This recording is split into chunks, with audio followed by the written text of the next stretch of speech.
I want you to think back on that time when you were a kid, elementary school. Now today, all the rave is about Pokemon Go. But back in the day, back when these bad boys were around, it was all about Pokemon Yellow. And let me tell you, it got nasty. So your desk buddy in class, he would always rub it in your face because your Charmander was never a match for his level 100 Charizard. And I mean, this guy was a jerk. He caught you picking your nose once, and from then on, you were known as Booger Boy. But then Pokemon Gold came out, and you hopped on that really quick, and you turned out as the first kid on the block to have that game. And things started getting interesting because all of a sudden you weren't Booger Boy anymore. Kids started to smile at you. They started to want to play with you. Even your desk buddy, that asshole, wanted to be your friend. Now, today, I want to talk about networking. And this video is meant to reshape the way you think about networking and make sure that you're on the right track. So let's start with the mindsets. When I was in college, I thought networking was just going to a career fair. I'd follow all the common tips online, like putting on a nice suit, making sure I have that firm handshake, getting a fancy leather portfolio for my resumes, being professional and proper. But for some reason, it never seemed to work.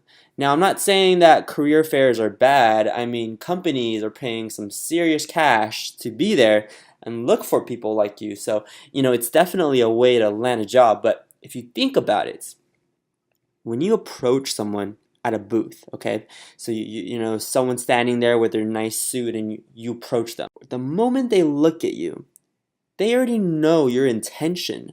They already know you're looking to get a job from them. And let me tell you, when this happens, the employer, that guy at the booth, keeps his guard up. That employer keeps her guard up. Now let's go back to our Pokemon story.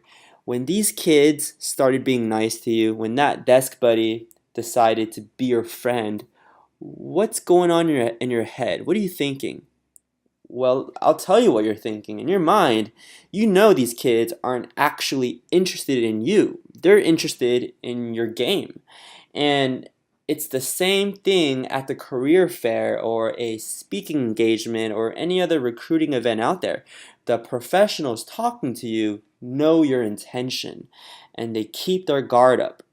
And when this happens, you become decommoditized as a job candidate, not as an actual person.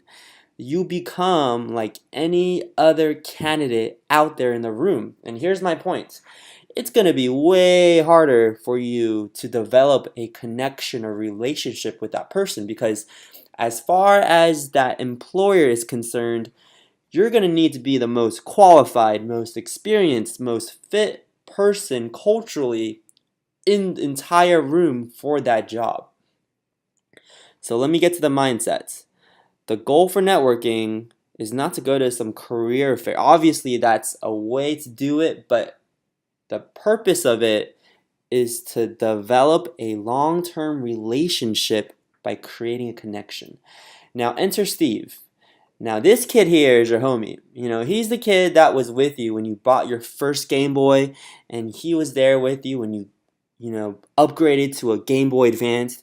When the bullies called you Booger Boy, he helped you squeeze glue into their milk when they weren't looking. So this guy, he's your ride or die. And so the moment you got Pokemon Gold, the first thing that came to your mind was, man, I gotta enjoy this with my good friend Steve. So when you guys start networking, the end goal here is to be like Steve.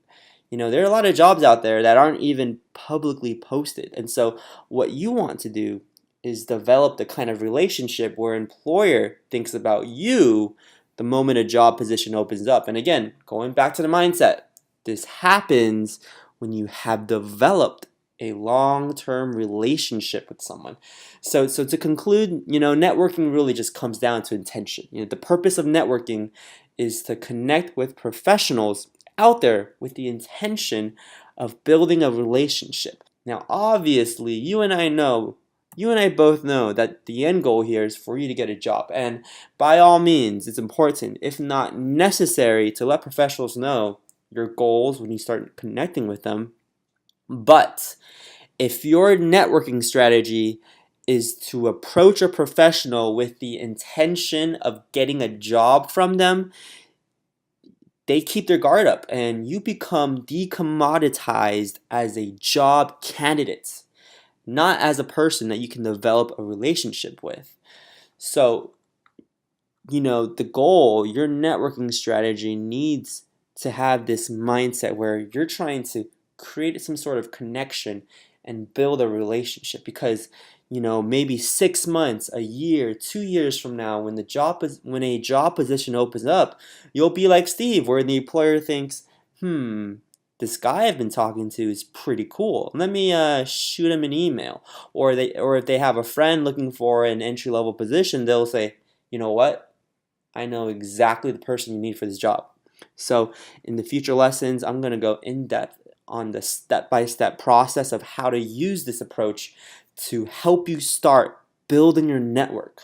And in the end, getting job offers and just landing the job of your dreams. So this is really going to hone in on LinkedIn because it's a very powerful platform to help you find and connect with those professionals.